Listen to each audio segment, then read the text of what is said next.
पिछली क्लास में मैंने पावर पढ़ाया था, पावर की इकाइयाँ बताई थी, पावर की परिभाषा बताई थी। आज जो मैं बताऊंगा वो है एनर्जी। एनर्जी यानी ऊर्जा। ऊर्जा क्या होती है वो पढ़ाएंगे आज। एनर्जी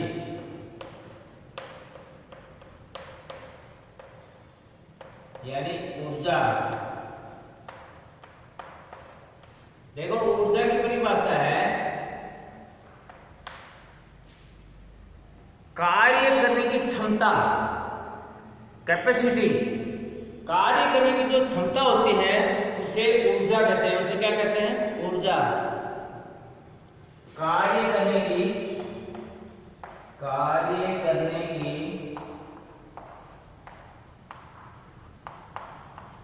क्षमता को, कार्य करने की क्षमता को ऊर्जा कहते हैं। ऊर्जा कहते हैं। कार्य करने की जो कैपेसिटी है उसे क्या कहते हैं? एनर्जी कहते हैं। जैसे किसी इंसान में भी वही होता है, वो कितना काम कर सकता है, उसकी एक कैपेसिटी होती है, उससे ज्यादा वो काम नहीं कर सकता। ऐसे ही मशीन है, उसकी भी एक कैपेसिटी होती है, क्षमता होती है, उतना वो काम कर सकती है। तो कार्य करने की जो क्षमता होती है उसको ऊर्जा बोलते हैं, एनर्जी। उसको क्या बोलते हैं? एनर्जी बोलते हैं। अब देखो ऊर्जा के जो मात्रक हैं वो कार्य के जो मात्रक हैं, जैसे एमकेएस में मैंने बताया था जूल, सीजीएस में क्या बताया था? अर्ग। तो कार्य करने की क्षमता को क्या कहते हैं? ऊर्जा कहते हैं।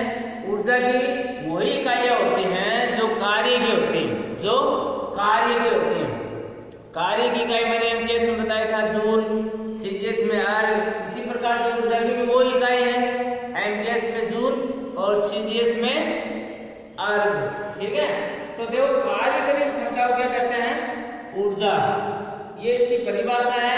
इकाइयां सेम वही है जो मैंने कार्य बताई थी, कार्य में जो पढ़ी थी वही है। उसके बाद में है ऊर्जा के विभिन्न रूप, forms of energy. Form of energy, ऊर्जा के रूप। ऊर्जा के कई रूप हैं। फॉर्म ऑफ एनर्जी का मतलब है ऊर्जा के रूप। ऊर्जा के रूप। ऊर्जा किस किस रूप में होती है? जैसे यांत्रिक ऊर्जा है, प्रकाशीय ऊर्जा है, ऊष्मीय ऊर्जा है, परमाणु ऊर्जा है। ठीक है, ये बहुत रासायनिक ऊर्जा है। ऊर्जा के अनेक रूप हैं। ऊर्जा के अनेक रूप हैं, जैसे यांत्रिक ऊर्जा है, परमाणु ऊर्जा है, प्रकाशीय ऊर्जा है, ऊष्मीय ऊर्जा है, रासायनिक ऊर्जा है। ठीक है, ये ऊर्जा के रूप है। ये क्या है? ऊर्जा के रूप है। विद्युत ऊर्जा है, तो मैं थोड़ा लिख देता हूँ। विद्युत ऊर्जा, विद्युत ऊर्जा, यांत्रिक ऊर्जा, यांत्रिक ऊर्जा। ये ऊर्जा के रूप है। ये ऊर्जा के क्या है? रूप है। यांत्रिक ऊर्जा, प्रकाशीय ऊर्जा, प्रकाशीय ऊर्जा, ऊष्मीय ऊर्जा, ऊष्मीय ऊर्जा, ऊष्मीय ऊर्जा, रासायनिक ऊर्जा, रासायनिक ऊर्जा, परमाणु ऊर्जा, परमाणुीय ऊर्जा आदि। ये सब क्या है? ऊर्जा के रूप है। जैसे विद्युत ऊर्जा है, यांत्रिक ऊर्जा है, प्रकाशीय ऊर्जा है, ऊष्मीय ऊर्जा है, रासायनिक ऊर्जा है, परमाणु ऊर्जा है। ये सब ऊर्जा के क्या है? रूप हैं, फॉर्म्स हैं। उसके बाद में है ऊर्जा संरक्षण का नियम। ऊर्जा संरक्षण का नियम। ऊर्जा संरक्षण का नियम जो होता है उसको बोलते हैं conservation of energy. Conservation conservation, conservation, conservation का मतलब है संरक्षण, कंजर्वेशन कंजर्वेशन ऑफ एनर्जी, ऊर्जा संरक्षण, एनर्जी, कंजर्वेशन ऑफ एनर्जी, ऊर्जा का संरक्षण, ऊर्जा संरक्षण नियम, ऊर्जा संरक्षण, ऊर्जा संरक्षण। देखो ऊर्जा न तो उत्पन्न की जा सकती है, न तो ऊर्जा उत्पन्न की जा सकती है और न ही ऊर्जा को नष्ट किया जा सकता है। ऊर्जा को हम एक रूप से दूसरे रूप में बदल सकते हैं। जैसे अपन जनरेटर से क्या करते हैं, यांत्रिक ऊर्जा को विद्युत ऊर्जा में बदलते हैं, यांत्रिक ऊर्जा को विद्युत ऊर्जा में। देखो जनरेटर को हम किसी साधन के द्वारा घुमाते हैं, चाहे वो इंजन हो चाहे दूसरी मोटर हो, उसके द्वारा हम उसको घुमाते हैं, उसको यांत्रिक ऊर्जा देते हैं और जनरेटर हमें विद्युत ऊर्जा देता है। तो इसी प्रकार से देखो जो हमने दी क्या, मैकेनिकल एनर्जी दी, यांत्रिक ऊर्जा दी, उसको कौन सी एनर्जी दी, यांत्रिक ऊर्जा दी उसको घुमाने के लिए, और उसने पैदा कौन सी कर दी, विद्युत ऊर्जा। तो ऊर्जा को एक रूप से दूसरे रूप में बदला जा सकता है। ऊर्जा को न तो पैदा किया जा सकता है और न ही ऊर्जा को नष्ट किया जा सकता है। इसे ऊर्जा संरक्षण का नियम या ऊर्जा का संरक्षण, संरक्षण का मतलब होता है कंजर्वेशन, कंजर्वेशन का नियम कहते हैं, ऊर्जा संरक्षण का नियम कहते हैं। ऊर्जा को न तो उत्पन्न किया जा सकता है और न ही नष्ट किया जा सकता है। ऊर्जा को न तो उत्पन्न किया जा सकता है, पैदा करना, उत्पन्न का मतलब पैदा करना, उत्पन्न किया जा सकता है। ऊर्जा को न तो उत्पन्न किया जा सकता है और न ही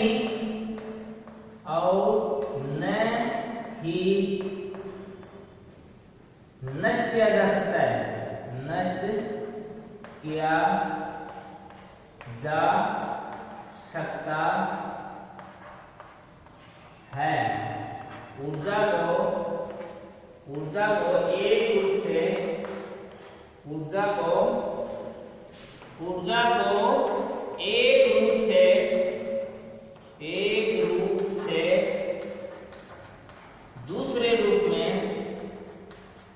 एक रूप से दूसरे रूप में बदला जा सकता है, बदला जा सकता है। ऊर्जा को न तो उत्पन्न किया जा सकता है और न ही नष्ट किया जा सकता है। ऊर्जा को एक रूप से दूसरे रूप में बदला जा सकता है। इसे ऊर्जा संरक्षण नियम कहते हैं। इसे ऊर्जा संरक्षण नियम, इसे ऊर्जा संरक्षण नियम कहते हैं। ऊर्जा को न तो उत्पन्न किया जा सकता, नियम कहते हैं। ऊर्जा को न तो उत्पन्न किया जा सकता है और न ही नष्ट किया जा सकता है। ऊर्जा को एक रूप से दूसरे रूप में बदला जा सकता है। मैंने बताया क्या ऊर्जा के रूप, जैसे विद्युत ऊर्जा है, यांत्रिक ऊर्जा है। तो देखो अभी मैंने बताया जनरेटर का उदाहरण लेकर के, यांत्रिक ऊर्जा को और विद्युत ऊर्जा ये रूप है। इस ऊर्जा को इस ऊर्जा में बदलने के लिए जनरेटर होता है, ठीक है। जनरेटर का प्रयोग करते हैं अपन यांत्रिक ऊर्जा को विद्युत ऊर्जा में कन्वर्ट करते हैं। ऐसे ही विद्युत ऊर्जा को अपन यांत्रिक ऊर्जा में बदलते हैं। जैसे मोटर है, मोटर क्या होता है, इलेक्ट्रिकल एनर्जी से चलती है और हमें मैकेनिकल एनर्जी यांत्रिक ऊर्जा दे देती है, ठीक है। तो ऊर्जा को एक रूप से दूसरे रूप में बदला जा सकता है, उसे नष्ट नहीं किया जा सकता, नहीं पैदा किया जा सकता है। ऊर्जा को न तो नष्ट किया जा सकता है और न ही पैदा किया जा सकता है। ऊर्जा को एक रूप से दूसरे रूप में बदला जा सकता है। इसे ऊर्जा संरक्षण का नियम कहते हैं। इसे ऊर्जा संरक्षण का नियम कहते हैं। अब देखो ये जो यांत्रिक ऊर्जा होती है, यांत्रिक ऊर्जा ये दो प्रकार की होती है। यांत्रिक ऊर्जा कितने प्रकार की होती है, दो प्रकार ऊर्जा। दूसरी कौन सी होती है? गतिज ऊर्जा। अब स्थितिज ऊर्जा क्या होती है, गतिज ऊर्जा क्या होती है, और इसके क्या उदाहरण, क्या सूत्र हैं, वो मैं बताऊंगा। यांत्रिक ऊर्जा दो प्रकार की होती है। यांत्रिक ऊर्जा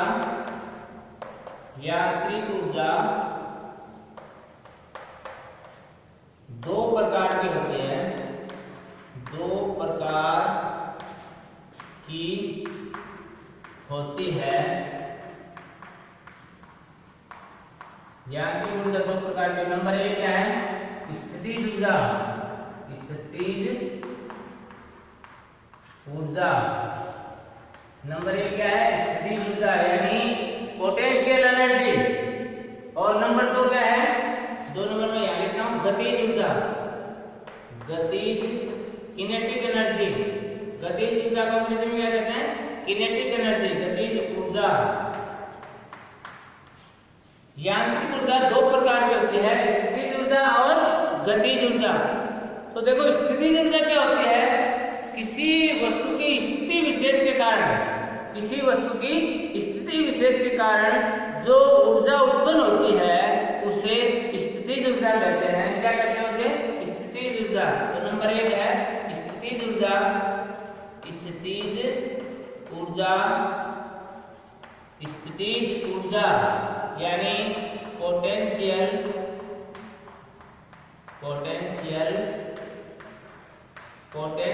एनर्जी।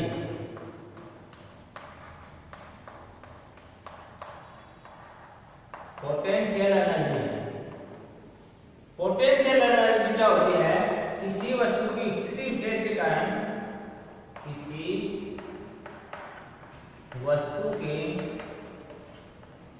स्थिति विशेष के कारण, स्थिति विशेष के कारण, किसी वस्तु की स्थिति विशेष के कारण, स्थिति विशेष के कारण उत्पन्न ऊर्जा को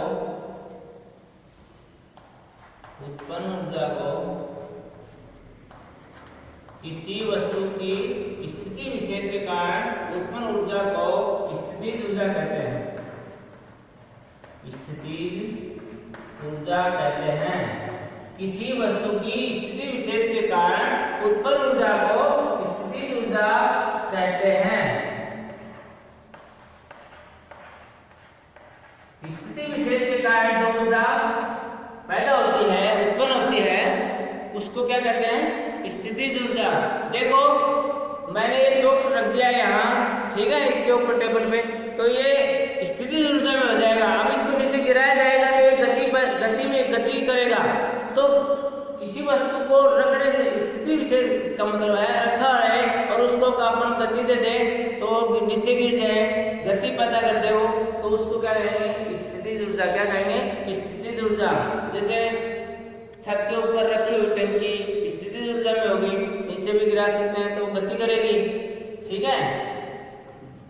स्थिर पानी होता है वो भी स्थितिज ऊर्जा में होता है, बहता हुआ पानी गतिज में होता है। तो किसी वस्तु स्थिति विशेष के कारण, किसी वस्तु स्थिति विशेष के कारण उत्पन्न ऊर्जा को स्थितिज ऊर्जा कहते हैं। किसी वस्तु की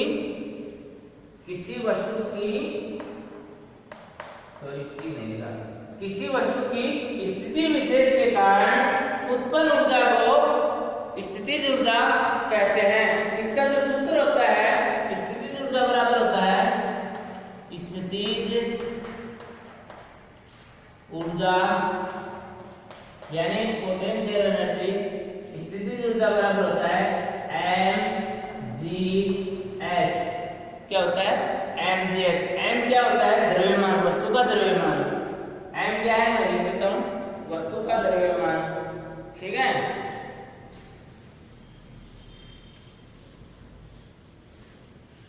m क्या है? वस्तु का द्रव्यमान। देखो ये स्थितिज ऊर्जा का सूत्र है। पोटेंशियल एनर्जी का सूत्र क्या है? mgh, जूल में है, mgh जूल। m क्या है? m बराबर है वस्तु का द्रव्यमान, वस्तु का द्रव्यमान यानी द्रव्यमान, इसकी इकाई क्या है? किलोग्राम। किसमें लेंगे? किलोग्राम में, किलोग्राम। ठीक है। उसके बाद में जी क्या है? गुरुत्वीय त्वरण। जी बराबर क्या है? गुरुत्वीय त्वरण, गुरुत्वीय त्वरण। इसका मान कितना होता है? मैंने बार बार बता दिया, 9.8। और इसकी इकाई क्या होती है? मीटर प्रति सेकंड स्क्वायर, मीटर प्रति सेकंड स्क्वायर, मीटर प्रति सेकंड स्क्वायर। मान कितना होता है इसका? 9.8, लगभग 10, 9.8 होता है। और इसकी इकाई क्या होती है? गुरुत्वीय त्वरण की मीटर प्रति सेकंड स्क्वायर, मीटर प्रति सेकंड। और h क्या है? ऊंचाई। h क्या है? ऊंचाई। ये किस में लेंगे? मीटर में, मीटर में। ठीक है। तो देखो स्थिति ऊर्जा ज्ञात करने का जो सूत्र होता है वो होता है mgh। किसी वस्तु की स्थिति विशेष के कारण उत्पन्न ऊर्जा को स्थितिज ऊर्जा कहते हैं। स्थितिज ऊर्जा की जो स्थितिज ऊर्जा का जो सूत्र होता है वो होता है mgh। m क्या है? वस्तु का द्रव्यमान, इसकी इकाई किलोग्राम में लेंगे। g क्या है? गुरुत्वीय त्वरण, जिसका मान कितना होता है? 9.8 मीटर प्रति सेकंड स्क्वायर। h क्या है? ऊंचाई, इसको किसमें लेंगे? मीटर में। ठीक है। उसके बाद में ये स्थितिज ऊर्जा हो गई, पोटेंशियल एनर्जी इसको बोलते हैं। दूसरी है गतिज ऊर्जा। किसी वस्तु की गति विशेष के कारण उत्पन्न ऊर्जा को गतिज ऊर्जा कहते हैं। किसी वस्तु की गति विशेष के कारण उत्पन्न ऊर्जा को क्या कहते हैं? गतिज ऊर्जा। किसी वस्तु में उसकी गति के कारण उत्पन्न ऊर्जा को गतिज ऊर्जा कहते हैं। गतिज ऊर्जा, इसको अंग्रेजी में क्या बोलते हैं? Kinetic energy, kinetic energy, kinetic energy, kinetic energy. गतिज ऊर्जा, किसी वस्तु की गति के कारण उत्पन्न ऊर्जा को गतिज ऊर्जा कहते हैं। किसी वस्तु की गति के कारण, किसी वस्तु की गति के कारण, किसी वस्तु की गति के कारण उत्पन्न ऊर्जा को, गति के कारण उत्पन्न ऊर्जा को गतिज ऊर्जा कहते हैं। यांत्रिक ऊर्जा दो प्रकार की होती है, एक स्थितिज ऊर्जा, दूसरी गतिज ऊर्जा। स्थितिज ऊर्जा मैंने बता दी। अब है गतिज ऊर्जा। गतिज ऊर्जा क्या है? किसी वस्तु की गति के कारण उत्पन्न ऊर्जा को गतिज ऊर्जा कहते हैं। इसका जो सूत्र होता है गतिज ऊर्जा का, ये होता है गतिज ऊर्जा बराबर, गतिज ऊर्जा बराबर होता है 1/2 mv square, 1/2 mv square. m क्या है? वस्तु का द्रव्यमान। v क्या है? वेग। v क्या है? वेग। वेग क्या किस में लेंगे? मीटर प्रति सेकंड में। किस में लेंगे? मीटर प्रति सेकंड में। तो देखो m क्या है इसमें? m बराबर है वस्तु का द्रव्यमान, वस्तु का द्रव्यमान। m क्या है? वस्तु का द्रव्यमान। इसकी इकाई क्या है? Kilogram, KG. ठीक है। और v क्या है? वस्तु का वेग, वस्तु का वेग। इसकी इकाई क्या होती है? वेग की मीटर प्रति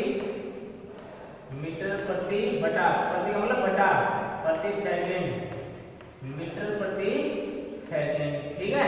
ये इसकी इकाई होती है, मीटर प्रति सेकंड। तो गतिज ऊर्जा ज्ञात करने का जो फार्मूला है वो क्या है? 1/2 mv स्क्वायर। m क्या है? वस्तु का द्रव्यमान किलोग्राम में। v क्या है?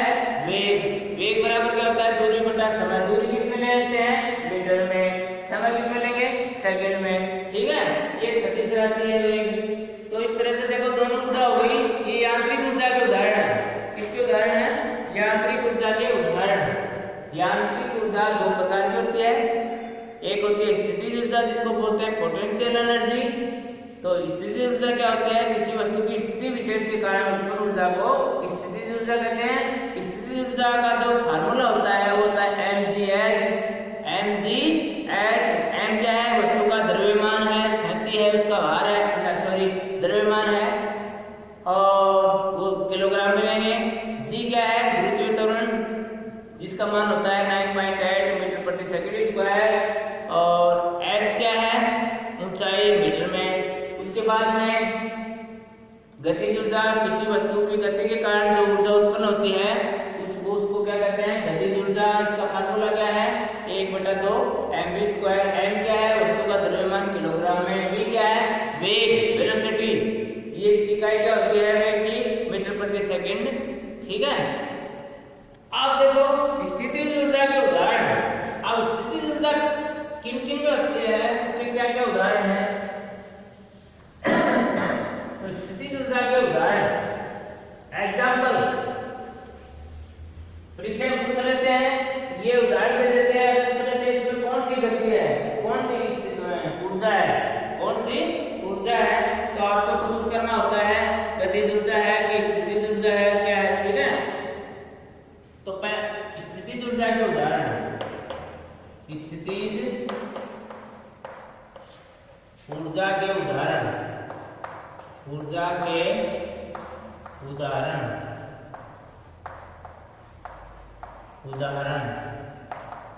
पहला है स्थितिज ऊर्जा का उदाहरण। पहला उदाहरण है ऊंचाई पर रखी हुई वस्तु में स्थितिज ऊर्जा विद्यमान होती है। ऊंचाई पर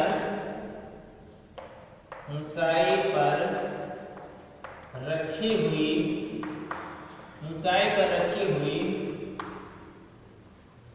ऊंचाई पर रखी हुई वस्तु में स्थितिज ऊर्जा, ऊंचाई पर रखी हुई वस्तु में स्थितिज ऊर्जा होती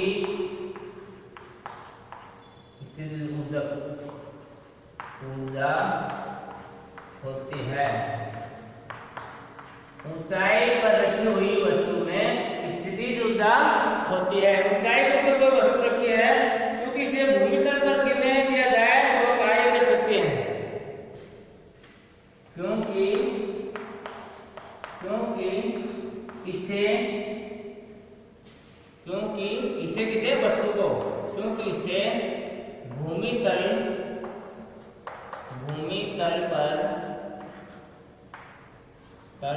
पर गिराया जाए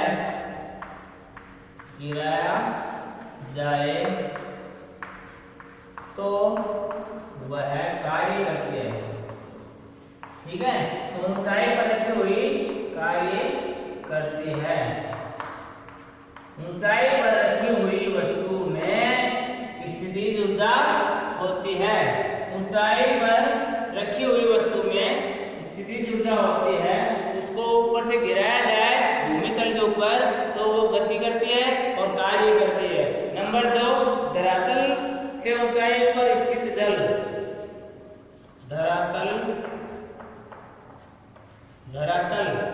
भूमि, धरातल से ऊंचाई पर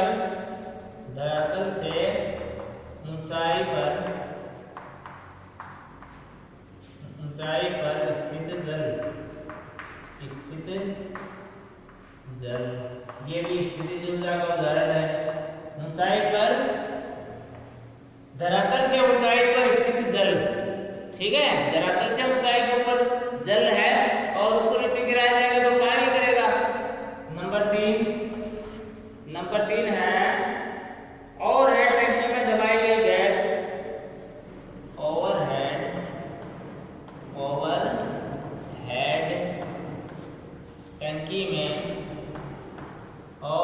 टंकी में दबाई गई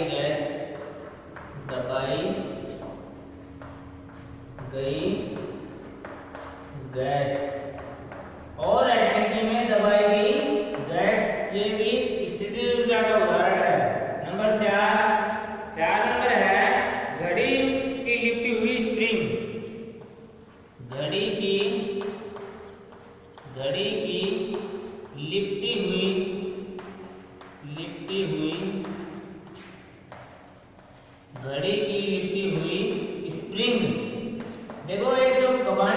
बोलते हैं अपन घड़ी के अंदर जो कमानी होती है, स्प्रिंग होती है, उसमें कौन सी ऊर्जा होती है? स्थितिज ऊर्जा। स्प्रिंग, घड़ी की लिपटी हुई स्प्रिंग, ये भी स्थितिज ऊर्जा का उदाहरण है। तो इस तरह से स्थितिज ऊर्जा के बहुत सारे उदाहरण हैं। ऊंचाई पर कोई भी वस्तु रखी हुई है उसमें स्थितिज ऊर्जा है। उसमें क्या है? स्थितिज ऊर्जा। स्थिति विशेष के कारण जो ऊर्जा पैदा होती है उसको स्थितिज ऊर्जा कहते हैं। इसके मैंने 4 उदाहरण बताए। ऊंचाई पर रखी हुई वस्तु में स्थितिज ऊर्जा होती है क्योंकि इसे भूमि तल पर गिराया जाए तो वह कार्य करती है। दूसरा, धरातल से ऊंचाई पर स्थित जल होता है, उसमें स्थितिज ऊर्जा। और टंकी में दबाई गई गैस, वो भी स्थितिज ऊर्जा का उदाहरण है। और नंबर 4, घड़ी की लिपटी हुई स्प्रिंग, जो कबाड़ी होती है घड़ी की, उसमें कौन सी ऊर्जा होती है? स्थितिज ऊर्जा होती है। कौन सी ऊर्जा होती है? स्थितिज ऊर्जा। ये स्थितिज ऊर्जा के उदाहरण है। उसके बाद में है गतिज ऊर्जा के उदाहरण। बहता हुआ जल है, चलती हुई गाड़ी है, चलती हुई रेलगाड़ी है, घूमता हुआ पहिया है, ये सब क्या है? गतिज ऊर्जा के उदाहरण है। ये क्या है? सब गतिज ऊर्जा के उदाहरण है। तो उसके बाद में है गतिज ऊर्जा के उदाहरण। गतिज ऊर्जा के उदाहरण। गतिज ऊर्जा के उदाहरण। Example of kinetic energy. Example of kinetic energy पहला है गतिमान रेलगाड़ी में गतिज ऊर्जा। नंबर 1 है गतिमान रेलगाड़ी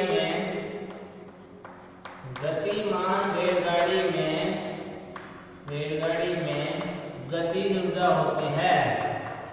गतिमान रेलगाड़ी में गतिज ऊर्जा होती है। पहला उदाहरण, गतिमान जो रेलगाड़ी है उसमें कौन सी ऊर्जा होती है? गतिज ऊर्जा। नंबर 2, दूसरा जो उदाहरण है वो है बहता हुआ जल। बहता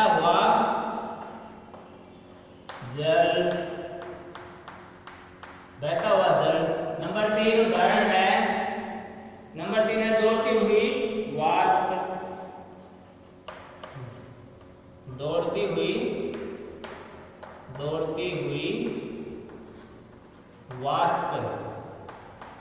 दौड़ती हुई वाष्प। देखो बादल है ना, वाष्प के कारण तो दौड़ते हैं, तो दौड़ती हुई वाष्प, उसमें कौन सी ऊर्जा होगी? Kinetic energy. बादलों में कौन सी एनर्जी होती है? Kinetic energy.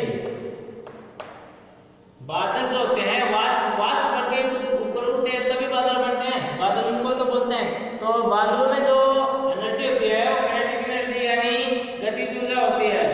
उसके बाद में घूमता हुआ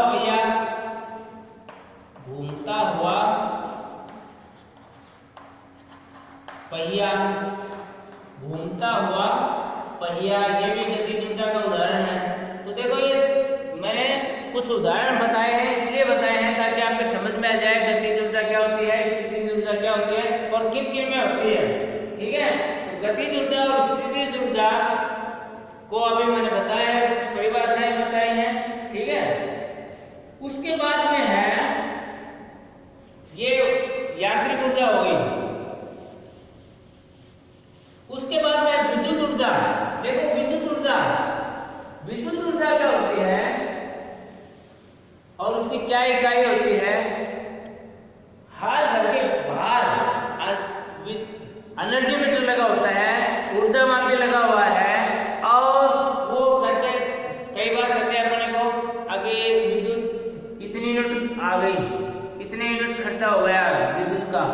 तो देखो जो विद्युत ऊर्जा होती है उसकी जो व्यावहारिक इकाई होती है वो होती है किलोवाट घंटा। क्या होती है? किलोवाट घंटा। विद्युत ऊर्जा की इकाई क्या होती है? किलोवाट घंटा। विद्युत ऊर्जा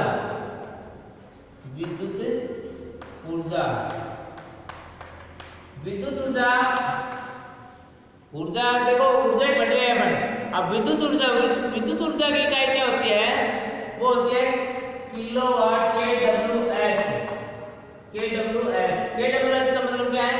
कैसे बनता है? किलो वाट, W से वाट और H से बनता है घंटा, किलोवाट घंटा। और किलोवाट घंटा यानी 1 किलोवाट घंटा बराबर क्या होता है? 1 यूनिट होती है। क्या होती है? 1 यूनिट। तो विद्युत ऊर्जा की इकाई क्या है? किलोवाट घंटा, किलोवाट घंटा। अब देखो ये वाट और किलोवाट विद्युत शक्ति की इकाई बताई थी मैंने, वाट और किलोवाट, इसको समय से गुणा करते हैं। देखो शक्ति की जो इकाई है उसको समय से गुणा करते हैं अपन, तो किसकी इकाई आ जाएगी? विद्युत ऊर्जा की इकाई आ जाएगी। तो विद्युत ऊर्जा की इकाई क्या होती है? किलोवाट घंटा, किलोवाट घंटा। देखो पावर बराबर मैंने कल बताया था, पावर बराबर इलेक्ट्रिक पावर बराबर क्या होता है? V इंटू आई, V क्या है? वोल्टेज, ठीक है। I क्या है? करंट। तो वोल्टेज और करंट के गुणनफल क्या कहलाता है? पावर। क्या कहलाता है? पावर। वोल्टेज और करंट। अब ये पावर किससे नापते हैं अपन? परीक्षा में आ जाता है विद्युत पावर किससे नापते हैं? तो ये नापते हैं वाट मीटर से। किससे मापते हैं? वाट मीटर से। किससे मापते हैं? वाट मीटर से नापते हैं। इसकी इकाई क्या होती है? विद्युत पावर की, विद्युत शक्ति की वाट, किलोवाट बड़ा होता है, वाट छोटे इकाई है। 1 किलोवाट में मैंने कल बताया था 1000 वाट होते हैं। तो P बराबर क्या होता है? V इंटू आई, वोल्टेज गुणा करंट। और इसको समय से गुणा करते हैं। किससे गुणा करते हैं? समय से और गुणा करते हैं। तो क्या आ जाएगी? ये ऊर्जा आ जाएगी, विद्युत ऊर्जा आ जाएगी, इलेक्ट्रिकल एनर्जी आ जाएगी, इलेक्ट्रिकल एनर्जी हो जाएगी। समय से गुणा करेंगे तो अपन यूनिट कैसे निकालते हैं? मैंने बताया, जैसे मान लो एक पंखा है 60 वाट का है, एक पंखा है 60 वाट का है और वो 6 घंटे रोज चलता है। एक पंखा 60 वाट का है तो कितनी एनर्जी खर्च करेगा वो मैं बताता हूँ उदाहरण। एक पंखा है, विद्युत पंखा, और वो 60 वाट का है। कितने वाट का है? 60 वाट का है। और वो रोजाना प्रतिदिन कितने घंटे चलता है? प्रतिदिन मान लो 5 घंटे चलता है वो, 5 घंटे तक चलता है। तो कितनी एनर्जी खर्च करेगा एक दिन में? एक दिन में कितनी एनर्जी खर्च करेगा? तो इसके लिए क्या करेंगे? देखो ये वाट अभी बताया था मैंने, वाट को समय से गुणा कर देंगे तो क्या जाएगा? तो विद्युत ऊर्जा कितनी हो जाएगी? विद्युत ऊर्जा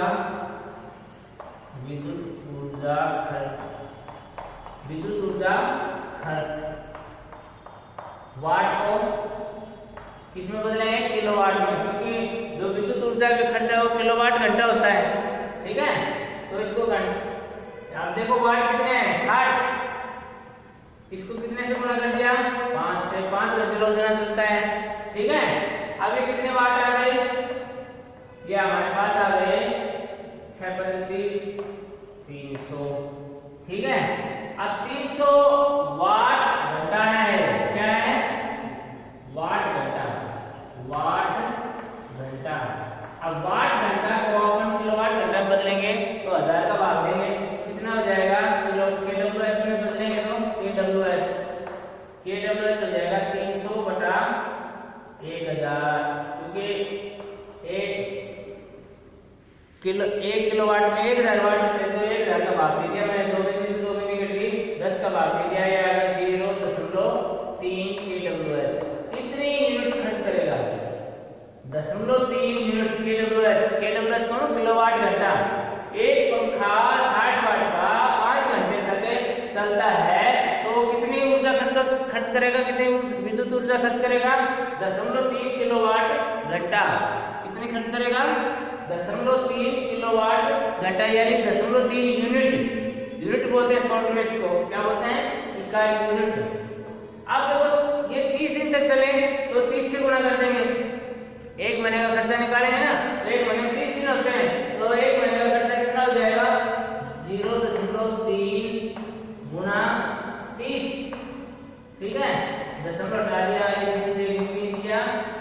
9 यूनिट। यूनिट क्या है? एक महीने में कितने यूनिट खर्च करेगा?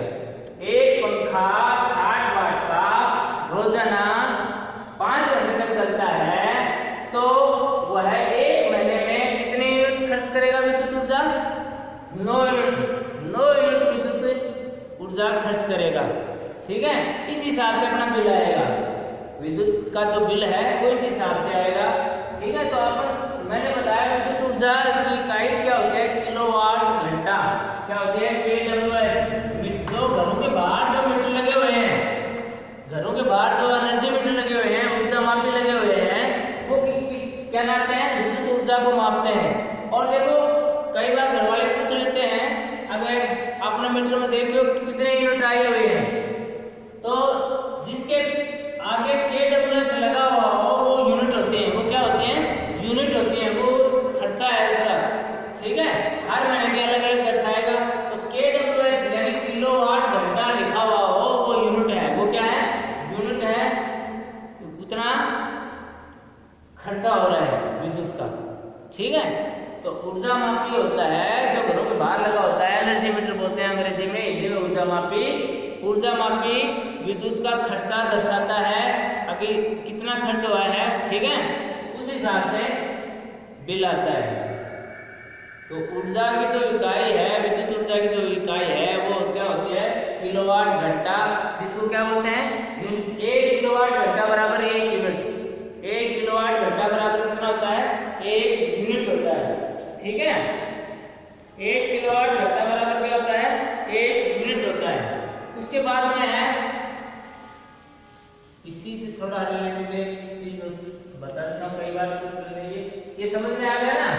देखो विद्युत शक्ति होती है उसको मापते हैं वाट मीटर से। इसकी इकाई विद्युत शक्ति की क्या होती है? वाट किलोवाट। विद्युत ऊर्जा की इकाई क्या होती है? किलोवाट घंटा या यूनिट। किस विद्युत ऊर्जा को किससे नापते हैं? ऊर्जा मापी से, एनर्जी मीटर से। ठीक है, ये सिंगल फेज के होते हैं, एकल कलीय ऊर्जा मापी भी होता है और थ्री कलीय ऊर्जा मापी भी होता है। 3 फेज के लिए भी होते हैं, 3 फेज के लिए भी होते हैं और 1 फेज के लिए भी होते हैं। तो घरों में तो सिंगल फेज वाले एनर्जी मीटर लगे हुए हैं, और जो जहाँ मोटरें होती हैं, फैक्ट्रियाँ होती हैं, वहाँ के कौन से होते हैं? 3 फेज एनर्जी मीटर लगे होते हैं। ठीक है, तो ऊर्जा मापी से अपन ऊर्जा को मापते हैं, विद्युत ऊर्जा को मापते हैं। विद्युत ऊर्जा की इकाई मैंने बता दी किलोवाट घंटा होती है, जिसको यूनिट बोलते हैं। 1 किलोवाट घंटा बराबर 1 यूनिट होता है। ठीक है, उसके बाद में टॉर्क।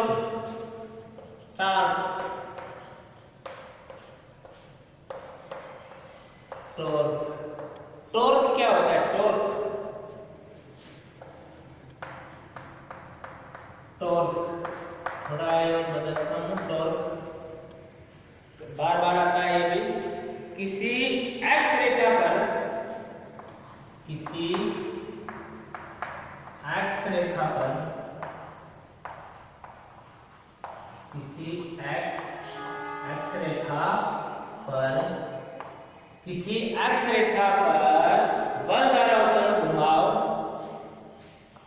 पर बल द्वारा, किसी एक्स रेखा पर बल द्वारा घुमाव, किसी एक्स रेखा पर बल द्वारा घुमाव शक्ति को,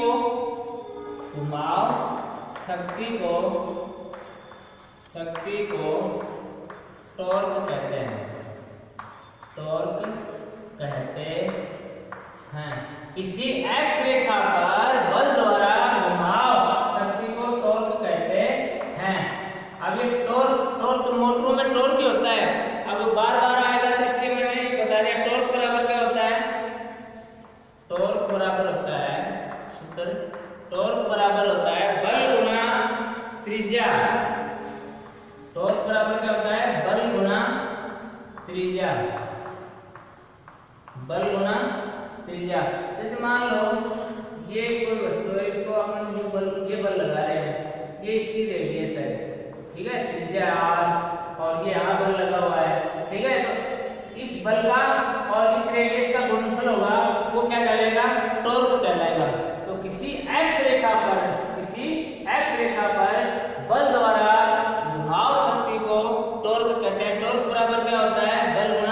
त्रिज्या, टॉर्क बराबर होता है फोर्स इंटू रेडियस, ठीक है, इंटू रेडियस। रेडियस क्या है? त्रिज्या। फोर्स क्या है? बल। ठीक है, आप देखो मैंने ये बल समझा दिया है, ये त्रिज्या है, ये x के ऊपर इसके ऊपर बल लगा हुआ है, x इसके ऊपर ये बल लगा हुआ है F, और ये इसकी त्रिज्या है। ठीक है, अब ये जो बल लगाएंगे अपन, यानी जैसे चकती होती है अपनी, चकली होती है पानी निकालने की, और उसके ऊपर से अपन लोग घुमाएंगे, पानी नीचे खींचेंगे पानी की बाल्टी को, इधर से मान लो यहाँ बाल्टी है, इसको खींचेंगे तो ये तो इसका रेडियस हो गया, और ये बल लगा है अपन इसको निकालने के लिए। ठीक है, तो इसका बल का और इस रेडियस का जो गुणनफल होगा वो क्या कहलाएगा? टॉर्क कहलाएगा। क्या कहलाएगा? टॉर्क। तो बल गुना बल की भुजा या त्रिज्या, रेडियस, किसी एक्स रेखा पर बल द्वारा घुमाव शक्ति को टॉर्क कहते हैं। घुमाने की शक्ति जो होती है उसको क्या कहेंगे? टॉर्क कहेंगे। टॉर्क बराबर क्या होता है? बल गुना रेडियस या त्रिज्या। ठीक है, आप देखो उसके बाद में है ये ऊर्जा, मैंने बता दिया आपको, ऊर्जा का मात्रक बता दिया।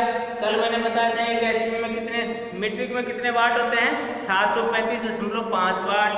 ब्रिटिश में कितने होते हैं एक एचपी में वाट? 746। बार बार परीक्षा में आते हैं ये। ब्रिटिश प्रणाली में एक एचपी में, एक अश्व शक्ति में 746 वाट होते हैं, और मीट्रिक प्रणाली में कितने होते हैं? 735.5 वाट एक एचपी में, एक अश्व शक्ति में। और जो वाट होते हैं मीट्रिक में वो 735.5, ये लिखा हुआ नहीं आएगा कैलकुलेशन में, भी खुद को याद रखना होता है। रेडियस मैंने बता दिया आपको। ठीक है, अब ऊर्जा मैं थोड़ा रिपीट कर देता हूँ। अभी क्या पढ़ा है मैंने? ऊर्जा कार्य करने की क्षमता को क्या कहते हैं? ऊर्जा कहते हैं। ऊर्जा के अनेक रूप हैं, जैसे रासायनिक ऊर्जा है, परमाणु ऊर्जा है, ऊष्मीय ऊर्जा है, प्रकाश ऊर्जा है। ठीक है, यांत्रिक विद्युत ऊर्जा है। विद्युत ऊर्जा का मैंने एक उदाहरण भी देख के बताया है। जनरेटर का मैंने दिया। जनरेटर क्या करता है? यांत्रिक ऊर्जा को विद्युत ऊर्जा में परिवर्तित करता है। विद्युत मोटर क्या करती है? विद्युत ऊर्जा को यांत्रिक ऊर्जा में परिवर्तित करती है। तो ऊर्जा को, उसके बाद ऊर्जा संरक्षण का नियम बताया। ऊर्जा संरक्षण का नियम क्या है? ऊर्जा को तो न तो पैदा किया जा सकता है और न ही नष्ट किया जा सकता है। ऊर्जा को एक रूप से दूसरे रूप में बदला जा सकता है। उसका उदाहरण मैंने बताया था। जनरेटर से यांत्रिक ऊर्जा को विद्युत ऊर्जा में बदला जाता है। विद्युत मोटर होती है, वो क्या करती है? विद्युत ऊर्जा को यांत्रिक ऊर्जा में परिवर्तित करती है। तो ऊर्जा न तो पैदा की जा सकती है, न ही नष्ट की जा सकती है। ऊर्जा को एक रूप से दूसरे रूप में बदला जा सकता है। उसके बाद में मैंने बताया यांत्रिक ऊर्जा। यांत्रिक ऊर्जा दो प्रकार की होती है, स्थितिज ऊर्जा और गतिज ऊर्जा। स्थितिज ऊर्जा क्या होती है? स्थिति विशेष के कारण जो ऊर्जा पैदा होती है उसे को स्थितिज ऊर्जा कहते हैं। इसका जो सूत्र होता है वो क्या होता है? mgh। m क्या है? वस्तु का द्रव्यमान किलोग्राम में, g क्या है? पृथ्वी त्वरण मीटर प्रति सेकंड स्क्वायर। ठीक है, और h क्या है? ऊंचाई मीटर में। तो ये mgh होगा स्थितिज ऊर्जा का सूत्र। उसके बाद में गतिज ऊर्जा। गति विशेष के कारण जो ऊर्जा पैदा होती है, किसी वस्तु की गति करने के कारण जो ऊर्जा पैदा होती है उसको गतिज ऊर्जा कहते हैं। गतिज ऊर्जा का जो फार्मूला होता है वो होता है 1/2 mv²। m क्या है? वस्तु का द्रव्यमान किलोग्राम में। v क्या है? वेग, वेलोसिटी है, और इसकी इकाई होती है मीटर प्रति सेकंड। मीटर प्रति सेकंड। ठीक है, उसके बाद में मैंने बताया था स्थितिज ऊर्जा और गतिज ऊर्जा के उदाहरण। ठीक है, परीक्षा में पूछ लेते हैं, उदाहरण दे देते हैं, ये कौन सी ऊर्जा का उदाहरण है, तो आपको लिखना होता है स्थितिज ऊर्जा का है या गतिज ऊर्जा का। उसके बाद में मैंने बताया विद्युत ऊर्जा। विद्युत ऊर्जा की इकाई क्या होती है? विद्युत ऊर्जा की इकाई होती है किलोवाट घंटा। क्या होती है? किलोवाट घंटा। ठीक है, या उसको बोलते हैं 1 किलोवाट घंटा बराबर 1 यूनिट होता है। 1 यूनिट होता है। विद्युत ऊर्जा को मापने के लिए जिस यंत्र का प्रयोग करते हैं वो होता है ऊर्जा मापी। क्या होता है? ऊर्जा मापी, जिसको अंग्रेजी में बोलते हैं एनर्जी मीटर। हर घर के बाहर लगा हुआ होता है। ठीक है, उसमें kWh जो लिखे हुए क्या होती हैं, यूनिट होती हैं। विद्युत पावर को मैंने बताया था इकाई वाट, किलोवाट, ठीक है, छोटी इकाई वाट, बड़ी इकाई किलोवाट। 1 किलोवाट में 1000 वाट होती है। पीछे में आते हैं ऐसे प्रश्न पूछ लेते हैं। विद्युत ऊर्जा की जो व्यावहारिक इकाई है वो क्या है, kWh, ठीक है, यूनिट। और पावर को किससे मापते हैं, विद्युत पावर को वाट मीटर से। किससे मापते हैं, वाट मीटर से, ठीक है। और वाट मीटर की जो रीडिंग होती है उसको अपन समय से गुणा कर दें तो वो क्या आ जाएगी, किलोवाट घंटा में बदल जाएगी, एनर्जी में बदल जाती है, ठीक है। तो आपने कितने, मैंने एक उदाहरण देके भी बताया था कैसे विद्युत ऊर्जा की गणना की जाती है। जैसे एक 60 वाट का बल्ब का उदाहरण दिया मैंने, वो 5 घंटे डेली चलता है, रोजाना चलता है, तो उसको अपन कितनी यूनिट खर्च करेगा, तो उन्होंने गुणा कर दिया था वाट को समय से, 60 वाट को, और 5 घंटे से गुणा किया तो वाट घंटा आ गई। वाट घंटा को किलोवाट घंटा में बदलेंगे तो 1000 का भाग दे दिया था, वो 0.3 आई थी, ठीक है। और 30 दिन का निकालेंगे तो 1 महीने का खर्चा आ जाएगा। इस तरह से विद्युत का खर्चा अपन निकाल सकते हैं, ठीक है। और उसके बाद मैंने टॉर्क बताया है, किसी एक्स रेखा पर बल द्वारा घुमाव जो शक्ति होती है उसको क्या कहते हैं, टॉर्क कहते हैं। टॉर्क बराबर क्या होता है, बल गुना त्रिज्या, बल गुना त्रिज्या। ये मैंने बताया कि त्रिज्या होती है, रेडियस होता है सेंटर से और परिधि को मिलाने से रेडियस, और ये इसके ऊपर बल लगा हुआ है, तो इस रेडियस का और इस फोर्स का जो गुणनफल होगा वो क्या कहलाएगा, टॉर्क कहलाएगा। क्या कहलाएगा, टॉर्क कहलाएगा, ठीक है। आप देखो छोटे छोटे क्वेश्चन शुरू कर देता हूं मैं खुद से। पहला क्वेश्चन है, ऊर्जा को न तो उत्पन्न किया जा सकता है और न ही नष्ट किया जा सकता है। इसमें 4 ऑप्शन आपको मिलेंगे। देखो मैंने जो पढ़ाया है इनमें से प्रश्न आते हैं। तो ऊर्जा को न तो पैदा किया जा सकता है, नहीं उत्पन्न किया जा सकता है। इसके लिए 4 ऑप्शन दिए हुए हैं, उनमें से एक ऑप्शन सही है और 3 गलत है। तो उसको क्या कहेंगे अपन, मैंने थोड़ी देर पहले बताया, ऊर्जा संरक्षण का नियम। क्या कहेंगे, ऊर्जा संरक्षण का नियम। तो इसमें 4 ऑप्शन दिए हुए हैं। देखो, ऊर्जा संरक्षण का सिद्धांत, हुक का नियम, गति का नियम, उपरोक्त में से कोई नहीं। तो इसमें क्या आएगा, ऊर्जा संरक्षण का सिद्धांत। उसके बाद में कल मैंने बताया था 1 वाट कितने जूल प्रति सेकंड के बराबर होता है। तो मैंने बताया था 1 वाट बराबर होता है, 1 वाट परीक्षा में आता है, 1 वाट बराबर, खाली स्थान छोड़ दिया, जूल प्रति सेकंड। अब इसमें 4 ऑप्शन दिए हुए हैं, उनमें से मान दिया हुआ है 1 2 3 4। तो 1 वाट बराबर होता है 1 जूल प्रति सेकंड। तो जहां ऑप्शन में 1 हो वो सही होगा, ठीक है। इस तरह के प्रश्न जो मैंने पढ़ा दिए इसी में से पढ़ते हैं, उसमें से आते हैं। फिर कार्य करने की क्षमता को क्या कहते हैं, उसमें 4 ऑप्शन दे दिए, शक्ति कहते हैं, वोल्टेज कहते हैं, या ऊर्जा कहते हैं, क्या कहते हैं। तो कार्य करने की क्षमता को क्या कहते हैं, ऊर्जा कहते हैं। तो ऊर्जा वाला ऑप्शन सही होगा, ठीक है।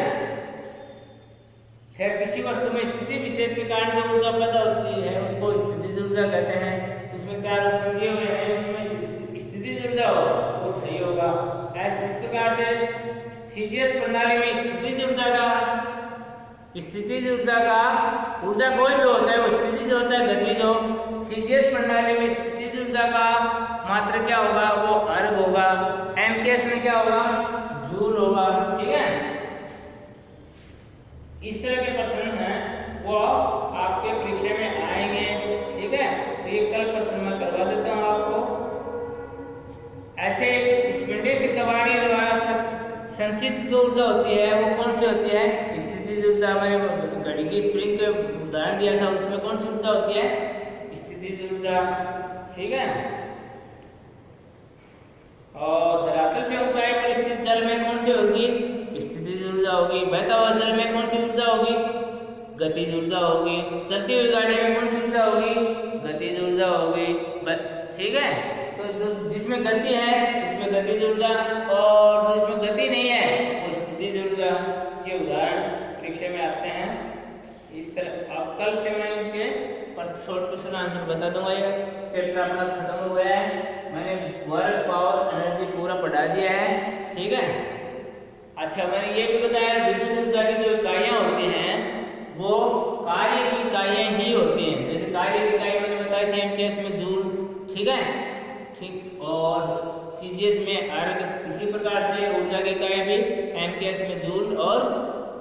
सीरीज में अर्ग होती है।